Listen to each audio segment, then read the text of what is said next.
أما بعد فأعوذ بالله من الشيطان الرجيم بسم الله الرحمن الرحيم من عمل صالحا من ذكر أو أنثى وهو مؤمن فلنحيينه حياة طيبة ولنجزينهم أجرهم بأحسن ما كانوا يعملون. وقال النبي صلى الله تعالى عليه وسلم: جاء رجل إلى النبي صلى الله عليه وسلم قال: عدني يا رسول الله أوجز. صدق الله مولانا العلي العظيم وصدق رسوله النبي الأمي الكريم ونحن على ذلك لمن الشاهدين والشاكرين والحمد لله رب العالمين. اللهم صل على سيدنا محمد وعلى آل سيدنا محمد وبارك وسلم. اللهم صل على سيدنا محمد وعلى آل سيدنا محمد وبارك وسلم. اللهم صل على سيدنا محمد وعلى آل سيدنا محمد وبارك وسلم. اللهم صل على سيدنا محمد وعلى آل سيدنا محمد وبارك وسلم.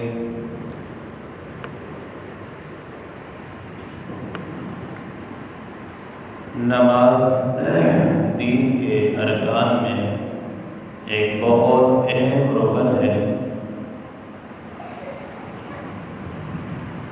اور نماز ہی وہ واحد ذریعہ ہے جو اللہ رب العزت کے انسان کو قریب کرتا ہے. ہر حکم اللہ تعالیٰ کی طرف سے انسان کی لیے نازل کیا گیا، اتارا گیا. روزہ، زکوٰۃ، دیگر جتنے بھی احکامات ہیں اللہ رب العزت نے اپنے بندوں کو عطا کیے، تو زمین پر ان کا حکم ملا. اور نماز کا جو عظیم الشان تحفہ ہے، یہ اللہ رب العزت نے اپنے پیارے محبوب صلی اللہ علیہ وسلم کو اس کے لیے آسمانوں پہ بلایا، پھر نماز کا یہ تحفہ عطا فرمایا. تو نماز جتنی جاندار، شاندار ہوگی، زندگی اتنی ہی شاندار گزرے گی. ہم اگر دیکھ لیں زندگی میں نماز ہماری مضبوط نہیں ہے، شاندار نماز نہیں ہے، تو سمجھ لیں کہ ہمارا دین شاندار نہیں ہے، ہمارا ایمان شاندار نہیں ہے. جتنی نماز کمزور ہے تو سمجھ لیں ایمان ہمارا کمزور ہے، زندگی ہماری کمزور ہے. قرآن مجید میں اللہ رب العزت ارشاد فرماتے ہیں: وَمَا أَصَابَكُم مِّن مُّصِيبَةٍ فَبِمَا كَسَبَتْ أَيْدِيكُمْ وَيَعْفُو عَن كَثِيرٍ. یہ جتنے انسان پر حالات آتے ہیں، مصیبتیں آتی ہیں، یہ ساری کی ساری انسان کے اپنے ہاتھوں کی کمائی ہے. اس کے پیچھے انسان کے اعمال کا دخل ہے. اب مصیبتیں دیکھیں، اگر نیک انسان ہے اس پر یہ مصیبتیں اللہ تعالیٰ کی طرف سے آتی ہیں تو یہ آزمائش بن کر آتی ہیں، یہ امتحان بن کر آتی ہیں. اور اگر انسان نافرمان ہے، گناہوں سے بھری ہوئی زندگی ہے، تو پھر اس کے لیے یہ آزمائش نہیں، یہ عذاب بن کر یہ مصیبتیں آتی ہیں.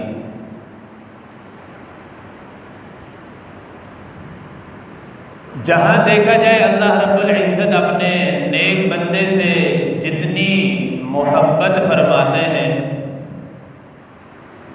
اس سے کئی گنا زیادہ اللہ رب العزت اپنے گناہگار بندہ جب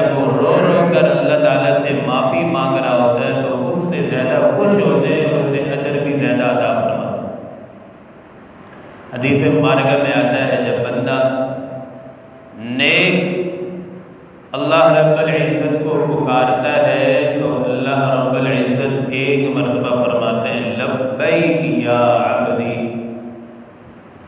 اور جب ایک نافرمان بندہ اللہ رب العزت کو پکارتا ہے تو اللہ رب العزت ایک دفعہ نہیں 3 دفعہ فرماتے ہیں لبیک یا عبدی، لبیک یا عبدی۔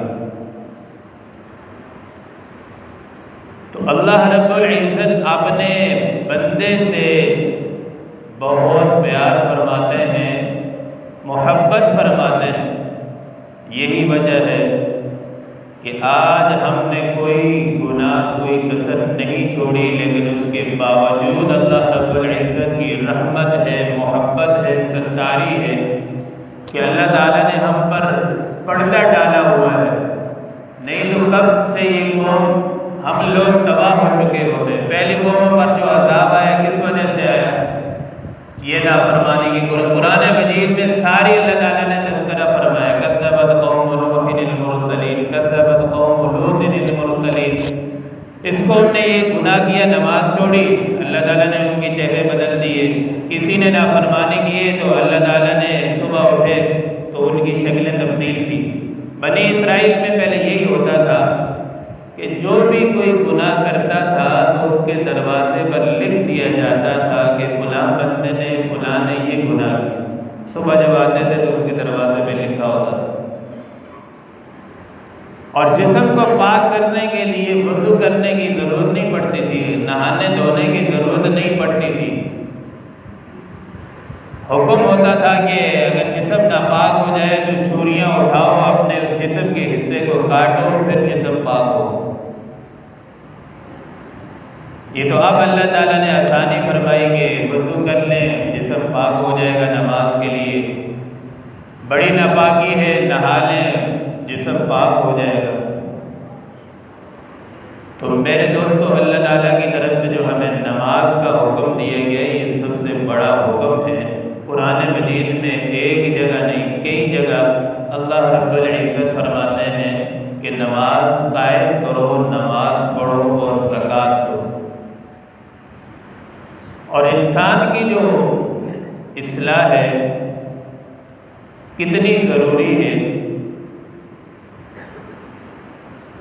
قرآن میں اللہ رب العزت فرماتے ہیں والشمس وضحاها والقمر اذا تلاها والنهار اذا جلاها والليل اذا يغشاها والسماء وما بناها والارض وما طحاها۔ اس سورت کے اندر اللہ رب العزت نے 7 قسمیں اٹھائی۔ 7 قسمیں اٹھانے کے بعد پھر اللہ رب العزت نے فرمایا قد افلح من زکاها۔ اب آدمی جب کوئی اہم بات بتانی ہوتی ہے تو پھر آدمی قسم اٹھا کر بتاتا ہے کہ یہ بات یوں ہے، اس بات کی اہمیت کے لیے قسم کو اٹھایا جاتا ہے تاکہ اس بات کو ایسے آدمی نہ لے، اس کی اہمیت کو سمجھ لے۔ تو اللہ رب العزت نے 7 قسمیں اٹھائی۔ 7 قسمیں اٹھانے کے بعد پھر فرمایا کہ قد افلح من زکاها، تحقیق وہ آدمی کامیاب ہو گیا جس نے اپنی اصلاح کر لی، اپنے نفس کو پاک کر لی۔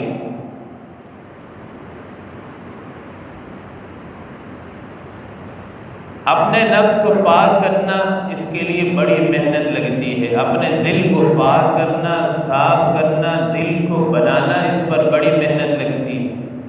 آج کل اس کو ہم آسان سمجھتے ہیں۔ ایک بزرگ تھے، انہوں نے اپنی ایک عادت چھوڑنے کے لیے اس پر 5 سال محنت کی، جھوٹ کی عادت چھوڑنے کی، کہ میرے سے جھوٹ کی عادت چھوٹ جائے، جھوٹ نہ بولوں۔ 5 سال محنت کی کہ خالی جھوٹ کی عادت ختم ہو جائے۔ آج ہم دیکھیں کہ ہم کہاں کھڑے ہیں، ہم کتنی محنت کرتے ہیں کہ ہماری نماز ٹھیک ہو جائے، میری زندگی سے جھوٹ ختم ہو جائے، میری زندگی میں سے حسد کی بیماری ختم ہو جائے، تکبر کی بیماری ختم ہو جائے، کینے کی بیماری ختم ہو جائے۔ حدیث مبارکہ میں آتا ہے جب آدمی جھوٹ بولتا ہے تو اس سے فرشتے کئی میل دور ہو جاتے ہیں کہ جھوٹ کی بدبو کی وجہ سے۔ اب بتائیں، جب فرشتے جھوٹ کی بدبو کی وجہ سے دور ہو جاتے ہیں، جو آدمی جھوٹ بول رہا ہوتا ہے اس کے دل کے اندر کتنی نجاست پیدا ہوتی ہوگی، دل کے اندر کتنی نحوست پیدا ہوتی ہوگی، دل کے اندر سے کتنا نور ختم ہوتا ہوگا۔ تو 5 سال اللہ والوں نے محنت کی ایک عادت کو چھوڑنے کے لیے۔ ایک شخص آیا نبی کریم صلی اللہ علیہ وسلم کے پاس، اور وہ بڑے موڈ میں تھا کہ آج جو بھی نبی علیہ السلام فرمائیں گے کہ آپ نے یہ گناہ چھوڑ دینا تو میں چھوڑ دوں گا۔ آپ صلی اللہ علیہ وسلم کے پاس آئے، یا رسول اللہ صلی اللہ علیہ وسلم، آج آپ جو بھی گناہ بولیں گے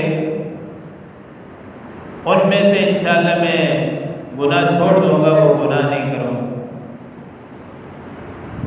نبی کریم صلی اللہ علیہ وسلم نے فرمایا کہ اسے یہ نہیں فرمایا کہ آپ زنا کا گناہ چھوڑ دیں، شراب کا چھوڑ دیں، فلانا گناہ چھوڑ دیں، ایک ہی فرمایا کہ آپ جھوٹ بولنا چھوڑ دیں۔ آدمی اپنا شام کے وقت محاسبہ کرے کہ آج پورے دن میں نے کیا کیا گناہ کیے ہیں، کہاں کہاں جھوٹ بولا ہے، کہاں کہاں فراڈ کیا ہے، کس کس کے ساتھ دھوکہ کیا ہے۔ پھر انسان کو پتہ چلتا ہے کہ میں کتنا صحیح چل رہا ہوں، کتنا غلط ہوں۔ تو اس نے کہا، شخص نے کہا کہ یا رسول اللہ یہ تو بہت آسان ہے جھوٹ کو چھوڑنا، ٹھیک ہے آج کے بعد میں انشاءاللہ جھوٹ نہیں بولوں۔ وہ شخص مجلس سے پیغمبر سے اٹھ کے باہر گیا تو شام کا وقت آیا، سامنے گناہ کا جب موقع آیا کہ دیکھا شراب پینے کا وقت، دل نے کیا کہ شراب پی لیتا ہوں، لیکن اس کے دل میں یہ خیال آیا کہ جب نبی کریم صلی اللہ علیہ وسلم کی مجلس میں جاؤں گا تو آپ صلی اللہ علیہ وسلم مجھ سے پوچھیں گے تو میں جھوٹ تو نہیں بول سکوں گا، بتانا پڑے گا۔ اس نے کہا چلو یہ گناہ بھی چھوڑ دو۔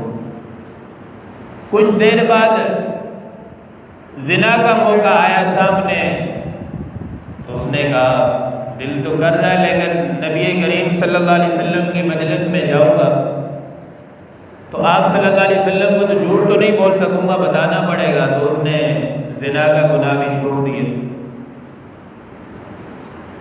گویا کہ خلاصہ کلام یہ ہے کہ اس سے جھوٹ چھوڑنے کی عادت سے ہر گناہ اس سے چھوٹ گیا، زنا کے گناہ سے بھی بچ گیا، شراب کے گناہ سے بھی بچ گیا، ہر گناہ سے بچ گیا۔ حدیث پاک میں آتا ہے جھوٹ جو ہے یہ تمام برائیوں کی جڑ ہے۔ جس بندے کے اندر جھوٹ بولنے کی عادت ہوگی تو سمجھ لو وہ ہر گناہ کرے گا۔ معاشرے کے اندر بھی اس بندے کی کوئی حیثیت اہمیت نہیں ہوتی، وزن نہیں ہوتا جو آدمی جھوٹ بولتا ہے۔ ہم سمجھتے جی بڑے بڑے جو گناہ ہیں جھوٹ بولنے کے، جان بوجھ کے جھوٹ بول لیے، ایک تو یہ ہے بڑے گناہ ہیں، ایک تو یہ ہوتا ہے بسا اوقات کوئی ہمیں اگر بلا رہا ہے بھائی آ جائیں، کتنی دیر میں آئیں گے، بس میں 5 منٹ میں پہنچوں۔ اب 5 منٹ تو ہم نہیں لگاتے، 7 منٹ بھی لگ سکتے ہیں، 10 منٹ بھی لگ سکتے ہیں، بھائی یہ بھی جھوٹ ہے۔ کئی سارے لوگوں کو علم تو نہیں ہوتا کہ جھوٹ بولو، لیکن جھوٹ بول رہے ہوتے ہیں۔ بھائی آپ اس طرح کہتے ہیں میں تھوڑی دیر تک آ رہا ہوں، اب تھوڑی دیر کے اندر 10 منٹ بھی ہے، 5 منٹ بھی ہے، 15 منٹ بھی ہے۔ یہ نہ کہیں کہ بھائی میں 5 منٹ میں 2 منٹ میں آیا، کئی لوگ کہتے ہیں بس 2 منٹ میں پہنچ رہا ہوں، وہ 2 منٹ ان کا جو ہے نا 1 گھنٹے کے برابر ہوتا ہے۔ تو اس لیے جھوٹ کی جو عادت ہے جب اس کو ہم چھوڑ دیں گے، اس پر محنت کرنی پڑتی ہے۔ آج اگر ہمارے دل میں دنیا کی قدر ہے تو ہم اس کے لیے محنت کر رہے ہیں، دین کی قدر نہیں ہے، اپنی اصلاح کی قدر نہیں ہے، آخرت کی فکر نہیں ہے، اس لیے ہم آخرت کے لیے محنت بھی نہیں کرتے، اس کی لیے توجہ بھی نہیں دیتے اپنی اصلاح کے اوپر۔ قرآن مجید کی جو آیت ہے من عمل صالحا من ذکر او انثى وهو مؤمن فلنحيينه حیاتا طیبہ، اس کی ذیل میں علماء نے ایک بات لکھی ہے کہ ہر عمل کی تاثیر ہوتی ہے، جس طرح چھری کے اندر کاٹنے کی تاثیر ہے، آگ کے اندر جلانے کی تاثیر ہے، اس طرح جو ہمارے اعمال ہیں ان کی بھی تاثیر ہے۔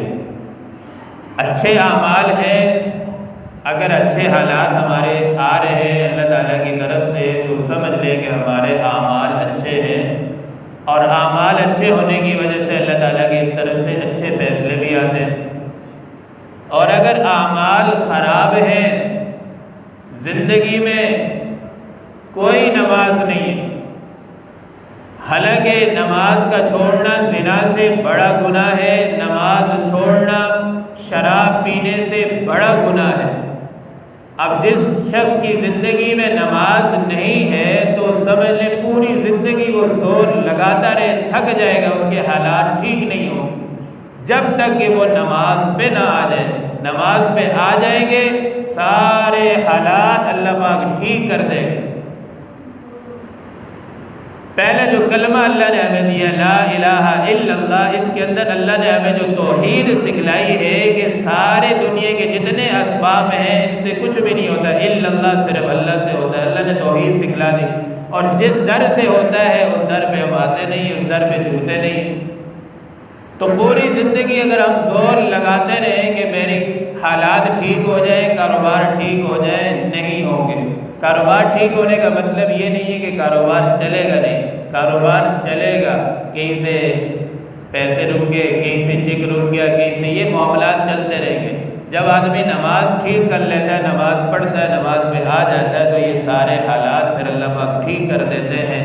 پھر جیب میں 2 روپے بھی ہوں، اللہ تعالیٰ اس میں اتنی برکت ڈالتے ہیں کہ 2 لاکھ کا کام ہو جاتا ہے، اس کے سارے کام خود بخود ہو جاتے ہیں۔ تو اس لیے ہمیں اللہ تعالیٰ کی طرف رجوع کرنا چاہیے کہ ہم اپنی نمازوں کو جتنا ٹھیک کریں گے اتنی ہماری زندگی اچھی ہوگی، گھر کے حالات اچھے ہوں گے، زندگی سکون والی ہوگی۔ اللہ رب العزت سے دعا ہے جو کچھ کہا گیا سنا گیا اللہ پاک ہم سب کو عمل کی توفیق عطا فرمائے۔ وآخر دعوانا الحمد